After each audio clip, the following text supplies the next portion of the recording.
जागरण कर लिया, जन जागरण कर लिया। तो भाइयों और बहनों, जो बड़े बड़े ग्रंथ कहते कहते नेति नेति कह गए, लेकिन फिर भी सार नहीं बता पाए, वो गुरुवर ने बताया है कि माँ शब्द में वह सार समाहित है कि सच्चे मन से यदि माँ के चरणों में निश्चल भावना से माँ माँ कहकर भी पुकार लिया तो आपका जीवन परिवर्तित होता है। आज हम उस पथ पर चल रहे हैं, जब नित्य प्रति ब्रह्म मुहूर्त में उठते हैं तो हमें ध्यान आता है अपने गुरुवर का, अपने माँ का। हम उस ऋषि मुनियों की पावन भारत भूमि के लोग हैं। जब बिस्तर छोड़ते हैं तो अपनी धरती माता के ऊपर भी पैर रखने से पहले हाथ से नमन करते हैं कि हे धरती माँ, ये हम अपराध कर रहे हैं कि आप ऊपर पैर रख रहे हैं। आपने पूरे विश्व को अपने ऊपर संभाला हुआ है, हमें आश्रय दिया हुआ है। हम उस धरती को नमन करते हैं, हम उस सूर्य देवता को नमन करते हैं, पृथ्वी जल अग्नि वायु आकाश। हम पूरे पंच तत्वों को नमन करते हैं। हमारी यात्रा शुरू होती है। और जब ऋषियों मुनियों की पावन भारत भूमि पर योगी राज त्रिशक्तिपुत्र जी महाराज ने यह त्रिवेणी प्रदान कर दी, जैसा कि गुरुवर कहते हैं कि त्रिवेणी में सर्वस्व होता है।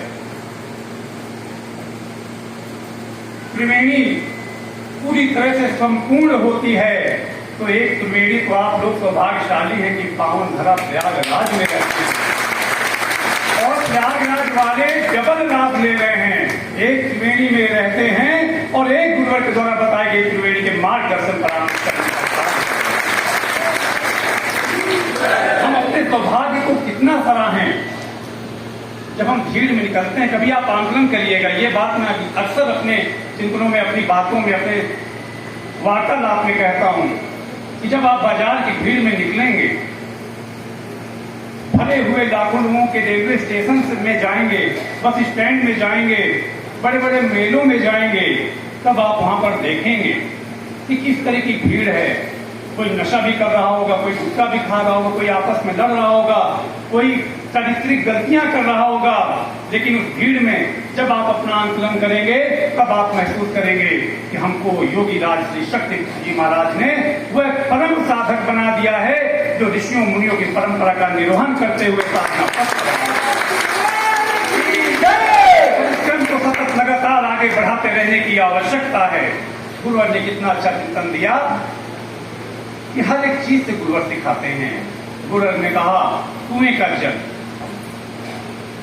जल कितना बड़ा परोपकार करता है, शीतल जल प्रदान करता है, मीठा जल प्रदान करता है। और जब कुएं के जल से आप जितना जल निकालते जाओगे और मीठे ठंडे जल का स्रोत उसके अंदर से निकलता चलाएगा, कभी कुआं खाली नहीं होगा। वही गुरुवर ने अपने शिष्यों को बताया है, वही माँ के भक्तों को बताया है कि जितने घरों में जन जागरण कर लोगे, जितना अपने घरों में नित्य पूजन पाठ कर लोगे, जितना जन जन के घरों में जाकर माँ की ज्योति जला दोगे, माँ के घरों में माँ का ध्वज लहरा दोगे, जितना दुर्गा चालीसा का पाठ कर लोगे, जितनी आरती कर्म कर लोगे, वह खजाना समाज में तो लुटाओगे ही, उससे सुख शांति समृद्धि रूपी खजाना आपके घरों में भरता रहेगा। ये खजाना कभी नहीं कम होना, क्योंकि हम बैंक के खजाने भले ही न भर रहे हों, भौतिक जीवन की आवश्यकताओं के खजाने भले ही न भर रहे हों, लेकिन गुरुवर ने कितना अच्छा चिंतन दिया। गुरुवर के चिंतन से पहले कभी आपको यह बात नहीं बताई होगी कि आप अपने सुपर कंप्यूटर के लिए कार्य कर रहे हैं जो आपके आत्म तत्व के रूप में आपके हृदय के अंदर विराजमान है। जो भी आज आप बुरे कर्म कर रहे हैं, जो भी आप बुरे कर्म कर रहे हैं, सब आपकी आत्मा में अंकित होता जा रहा है।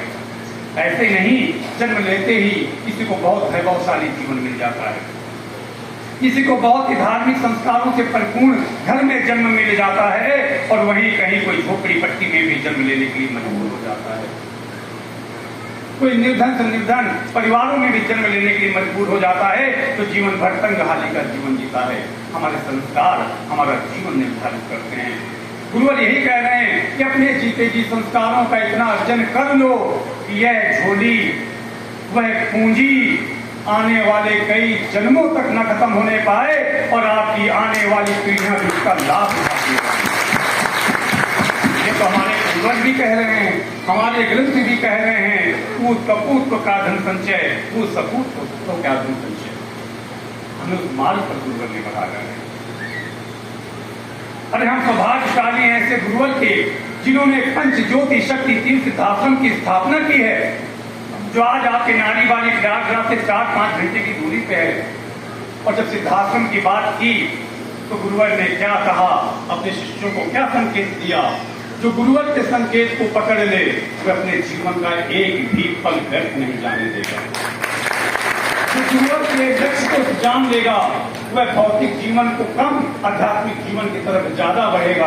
गुरुवर ने क्या कहा, अगर आप लोग न भूले हों, याद दिलाने से तो याद आ जाता है, लेकिन जब ये चिंतन लगातार आपके चिंतन मनन में चलते रहे, गुरुवर ने कहा मेरा आपका रिश्ता तो इस जन्म का नहीं, मेरा आपका रिश्ता इस जन्म का नहीं है, मेरा आपका रिश्ता इस जन्म के पहले से था, मेरा आपका रिश्ता इस जन्म के बाद भी रहेगा। और मैं पंच ज्योति शक्ति तीर्थ सिद्धाश्रम में माँ की स्थापना से पहले अपना स्थापन कर चुका हूँ, हमेशा के लिए अपने आप स्थापित करके जाऊंगा। और आज तुम जुड़े हो, अगले जन्म में भी तुम सिद्धाश्रम से जुड़ोगे, आने वाली पीढ़ियां भी तुम्हारी जुड़ेंगी। और इसके बाद जो गुरुवर ने कहा वो सुनकर अगर आपके रोए नहीं खड़े होते तो फिर आप अपना आंकलन करिएगा। और गुरुवर ने कहा इसके बाद भी तुम जुड़े रहोगे, आने वाली तुम्हारी पीढ़ियां भी जुड़ी रहेंगी।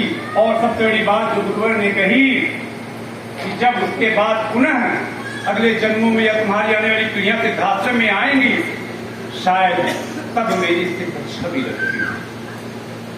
गौर कीजिएगा, गुरुवर ने कहा शायद तब वहां पर तुम्हें मेरी छवि मिले, लेकिन मैं तुम्हें तब भी जानूंगा, मैं तुम्हें तब भी पहचानूंगा, मैं तुम्हारा तब भी मार्गदर्शन करूंगा, तुम्हारे मार्गदर्शन करते हुए तुम्हारी पीढ़ियों का मार्गदर्शन करूंगा, उनको चेतना देता रहूंगा, उनको ऊर्जा देता रहूंगा।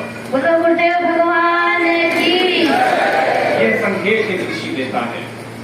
भगवान राम के समय भी कोई समझ नहीं पाया, भगवान कृष्ण के समय भी कोई नहीं समझ पाया, और आज विदेशों के लोग भी कहते हैं कि हम गीता के पथ पर चल रहे हैं। आज विदेशों में जीतने वाले सांसद आपकी गीता पर हाथ रख के कसम खाते हैं। भाइयों और बहनों, गुरुवर ने तो अपने जीवन में करके दिखाया है। लोग पूछते हैं आपके संगठन ने क्या किया, लोग पूछते हैं आपके संगठन ने क्या किया, आपके गुरुवर क्या करते हैं। हम कहते हैं कि अगर बच्चा बिगड़ जाए, गलत संगत में चला जाए, शराब न छोड़ पाए, नशा न छोड़ पाए, व्यभिचार न छोड़ पाए, तो माता पिता एक अकेले अपने बच्चे को नहीं सुधार पाते, दर दर लेकर भटकते हैं। और हमारे गुरुवर ने तो करोड़ों घरों को सुधार दिया। लाखों घरों में माँ की ज्योति जल रही है, लाखों घरों में माँ का ध्वज लहरा रहा है। कौन सा चमत्कार देखना चाहते हैं? चमत्कार से एक बात याद आ गई, क्योंकि प्रयागराज का बार बार चिंता